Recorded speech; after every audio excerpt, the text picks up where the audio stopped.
नमस्कार साथियों, स्वागत है आपका हमारे YouTube चैनल में। आप छत्तीसगढ़ के किस जगह से हमारे समाचार सुन रहे हैं, कृपया कमेंट बॉक्स में लिखकर हमें ज़रूर बताएं। रायपुर से प्रस्तुत है छत्तीसगढ़ के समाचारों के साथ मैं रजनी शुक्ला। पहले मुख्य समाचार। सूचना और प्रसारण मंत्रालय ने भ्रामक समाचारों के प्रसारण के लिए 10 YouTube चैनलों पर प्रतिबंध लगाकर उन्हें निलंबित किया। राज्य शासन ने 30 से अधिक मुख्य नगर पालिका और मुख्य नगर पंचायत अधिकारियों के तबादले किए। राजधानी रायपुर के सभी घरों में जल्द ही डिजिटल डोर नंबर और यूनिक कोड दर्ज किया जाएगा। और शक्ति की आराधना का पर्व शारदीय नवरात्र कल से हुआ शुरू। अब समाचार विस्तार से। सूचना और प्रसारण मंत्रालय ने भ्रामक समाचारों के प्रसारण के लिए 10 YouTube चैनलों पर प्रतिबंध लगाकर उन्हें निलंबित कर दिया है। केंद्रीय सूचना और प्रसारण मंत्री अनुराग ठाकुर ने अपने ट्वीट में यह जानकारी देते हुए कहा है कि देश के खिलाफ वैमनस्य फैलाने वाले और भ्रामक खबरों के माध्यम से मित्र देशों के साथ संबंधों को खराब करने का प्रयास करने वाले 10 YouTube चैनलों को प्रतिबंधित किया गया है। उन्होंने कहा कि राष्ट्रहित में यह कदम उठाया गया है और आवश्यकता पड़ने पर आगे भी इस तरह के कदम उठाए जा सकते हैं। राज्य शासन के नगरीय प्रशासन विभाग ने कल एक आदेश जारी करते हुए विभिन्न नगर पालिकाओं और नगर पंचायतों के मुख्य नगर पालिका तथा मुख्य नगर पंचायत अधिकारियों के तबादले कर दिए। केंद्रीय वाणिज्य और उद्योग मंत्रालय की इकाई गवर्नमेंट ई मार्केट प्लेस यानी जेम और रायपुर स्थित पत्र सूचना कार्यालय द्वारा कल राजधानी में विक्रेताओं के लिए संवाद कार्यक्रम का आयोजन किया गया। कार्यक्रम में बताया गया कि जेम पोर्टल पर अब तक छत्तीसगढ़ के करीब 67,000 विक्रेताओं का पंजीयन हो चुका है। इस मौके पर आयोजित पत्रकार वार्ता को संबोधित करते हुए government e market plus GeM के निदेशक आयुष अग्रवाल ने बताया कि छत्तीसगढ़ में जेम पोर्टल को अच्छा प्रतिसाद मिल रहा है। राज्य से पंजीयन कराने वाले विक्रेताओं में विभिन्न क्षेत्रों के कारोबारी शामिल हैं। उन्होंने बताया कि राज्य के 9,000 से ज़्यादा सूक्ष्म, लघु और मध्यम उद्योग जेम पोर्टल पर पंजीकृत हैं। इन विक्रेताओं के माध्यम से जेम पोर्टल को अब तक कुल 678 करोड़ रुपए की खरीदी का प्रस्ताव मिल चुका है। वहीं जेम पोर्टल के सलाहकार अमित उपाध्याय ने बताया कि इस केंद्रीय इकाई से केंद्र और राज्य सरकार के सभी विभागों के अलावा सहकारी समितियां, स्वायत्त निकाय और सार्वजनिक उपक्रम तथा स्थानीय निकायों में भी बड़े पैमाने पर खरीदी की जाती है। प्रदेश में अन्य पिछड़ा वर्ग, ओबीसी और आर्थिक रूप से कमजोर वर्ग ईडब्ल्यूएस के लोगों की जानकारी एकत्र करने के लिए क्वांटिफाइबल डाटा आयोग का पोर्टल 17 अक्टूबर तक के लिए फिर से खोल दिया गया है। इस पोर्टल पर ओबीसी और ईडब्ल्यूएस से संबंधित लोगों की जानकारी सर्वेक्षण के माध्यम से दर्ज की जाएगी। आयोग के पोर्टल पर अपनी जानकारी दर्ज कराने के लिए पंचायत और नगरीय निकायों के स्थानीय दफ्तरों में जाकर पंजीयन कराया जा सकता है। मुख्यमंत्री भूपेश बघेल ने इन वर्गों के लोगों से अपील की है कि वे क्वांटिफाइबल डाटा आयोग द्वारा किए जा रहे सर्वेक्षण में अवश्य भाग लें। राजधानी रायपुर के सभी घरों में जल्द ही डिजिटल डोर नंबर और यूनिक कोड दर्ज किया जाएगा।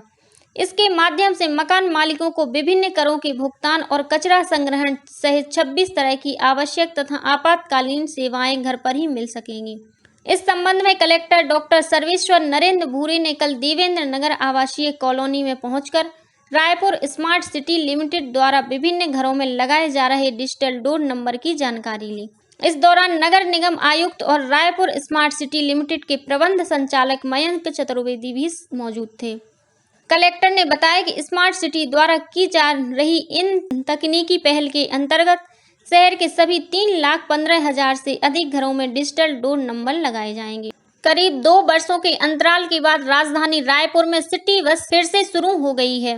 कल 30 सिटी बसें शहर के विभिन्न मार्गों पर चलाई गईं।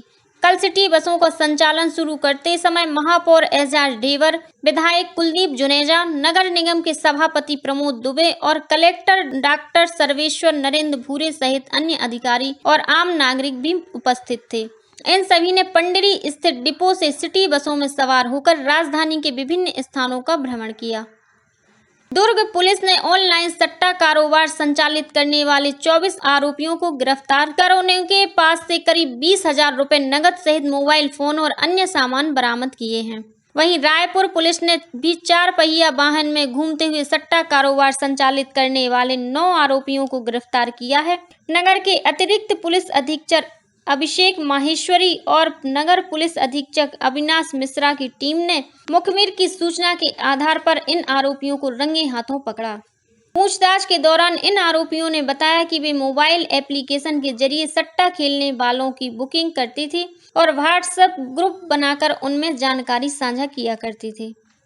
कोंडागांव जिले में पुलिस और जनता के बीच आपसी संवाद को मजबूत बनाने के उद्देश्य से सामुदायिक पुलिसिंग शुरू की गई है। इसी कड़ी में जिले के अनंतपुर में कल एक कार्यक्रम आयोजित किया गया। इस दौरान पुलिस अधीक्षक दिव्यांग पटेल सहित अन्य अधिकारियों द्वारा स्थानीय लोगों को साइबर अपराध से बचने के उपाय बताए गए। भारतीय बैडमिंटन संघ द्वारा आयोजित CM trophy India international challenge badminton प्रतियोगिता रायपुर में संपन्न हुई। इस टूर्नामेंट में भारत सहित 12 देशों के खिलाड़ियों ने हिस्सा लिया। प्रतियोगिता के महिला एकल में भारत की तस्नीम मीर और पुरुष एकल में प्रियांशु राजावत ने खिताब जीता। मुख्यमंत्री भूपेश बघेल ने समापन समारोह में विजेता खिलाड़ियों को पुरस्कार वितरित किए। 6 सितंबर को कैबिनेट में लिए गए निर्णय के बाद छत्तीसगढ़िया ओलंपिक का खाका तैयार कर लिया गया है। 6 स्तरों में होने वाले छत्तीसगढ़िया ओलंपिक के आयोजन का दायित्व पंचायत एवं ग्रामीण विकास और नगरीय प्रशासन एवं विकास विभाग को सौंपा गया है। इन खेलों की शुरुआत आगामी 6 अक्टूबर 2022 से शुरू होगी, जिसका समापन राज्य स्तर पर 6 जनवरी 2023 को होगा। छत्तीसगढ़ ओलंपिक में 14 प्रकार के पारंपरिक खेलों को शामिल किया गया है। इसमें दलीय, क्षेत्रीय गिल्ली डंडा, पिट्टूल, संखली, लंगड़ी दौड़, कबड्डी, खो खो, रस्साकसी और बांटी जैसे खेल शामिल किए गए हैं। वहीं एकल श्रेणी की खेल विधा में बिल्लस, फुगड़ी, गेड़ी दौड़, भंवरा, 100 मीटर दौड़ और लंबी कूद शामिल है। इसमें गांव में सबसे पहला स्तर राजीव युवा मैदान क्लब का होगा। वहीं दूसरा स्तर जोन है, जिसमें 8 राजीव युवा मैदान क्लब को मिलाकर एक क्लब होगा। फिर विकासखंड, नगरीय क्लस्टर स्तर, जिला, संभाग और अंतिम में राज्य स्तर खेल प्रतियोगिताएं आयोजित होंगी। छत्तीसगढ़िया ओलंपिक में आयु वर्ग को 3 वर्गों में बांटा गया है। इसमें प्रथम वर्ग 18 वर्ष की आयु तक, फिर 18 से 40 वर्ष आयु सीमा तक, वहीं तीसरा वर्ग 40 वर्ष से अधिक उम्र के लिए है। शक्ति की आराधना का पर्व शारदीय नवरात्र कल से शुरू हो गया है। 9 दिनों तक सभी शक्ति पीठों और देवी मंदिरों में मां दुर्गा की विशेष पूजा अर्चना की जाएगी। मंदिरों में घट स्थापना के साथ ही मनोकामना ज्योति कलश प्रज्वलित किए गए हैं। वहीं चौक चौराहों में स्थित पंडालों में भी प्रतिमाएं स्थापित की गई हैं।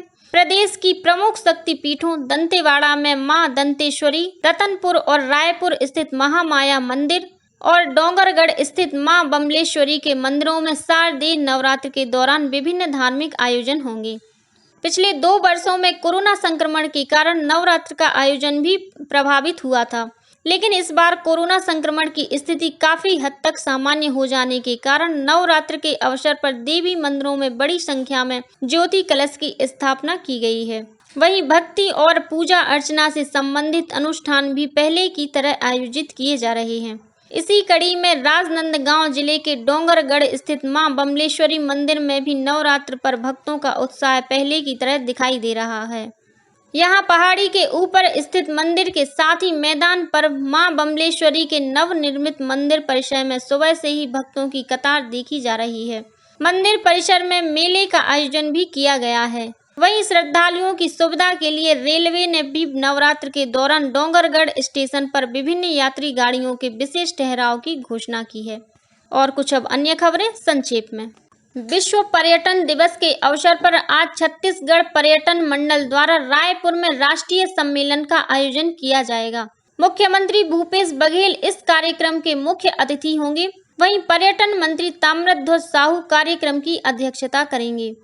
नारायणपुर जिले में युवा करियर निर्माण योजना के अंतर्गत नीट, जेईई, क्लेट, एनडीए तथा पीएटी परीक्षा की तैयारी हेतु अनुसूचित जनजाति, अनुसूचित जाति, अन्य पिछड़ा वर्ग, ईडब्ल्यूएस के 12वीं उत्तीर्ण अभ्यर्थी जो ड्रॉप लेकर इन परीक्षाओं की तैयारी करना चाहते हैं, ऐसे इच्छुक पात्र अभ्यर्थियों से ऑनलाइन आवेदन पत्र आमंत्रित किए गए हैं।